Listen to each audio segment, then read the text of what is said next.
ఉదయం ఒక చిన్న బిస్కెట్ జీవం పొందింది. దానికి కాళ్ళు, కళ్ళు, చేతులు వచ్చాయి. మనిషి ఇలా ఆలోచించే శక్తి కూడా వచ్చింది. బిస్కెట్ ముందుకు నడుస్తుంటే ఒకవైపు చల్లని నీరు నిలబడి ఉంది. ఆ నీరు ప్రశాంతంగా పిలిచింది.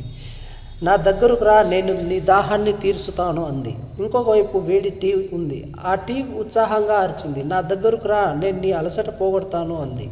ఒకవైపు చల్లదనం, ఇంకొక వైపు వెచ్చదనం. బిస్కెట్ గుండె గుబురుగా కొట్టుకుంది. నేను ఏ వైపు వెళ్ళాలి? నీటిలో పడితే నానిపోతాను, టీలో పడితే కరిగిపోతాను అని భయంతో వణికిపోయింది. అయినా బిస్కెట్కు ఒక నిజం తెలుసు, ఈ ఇద్దరు లేకపోతే మనిషి జీవితం కష్టం. చివరికి బిస్కెట్ అనుకుంది, నేను నానిపోయినా కరిగిపోయినా మనిషి ఆకలి అలసట తీరితే అదే నా జీవనార్థం.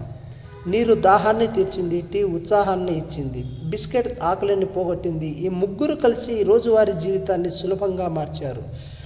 ప్రతిరోజు ప్రతి మనిషికి నీరు, టీ, బిస్కెట్ అవసరమే. త్యాగమే జీవితం.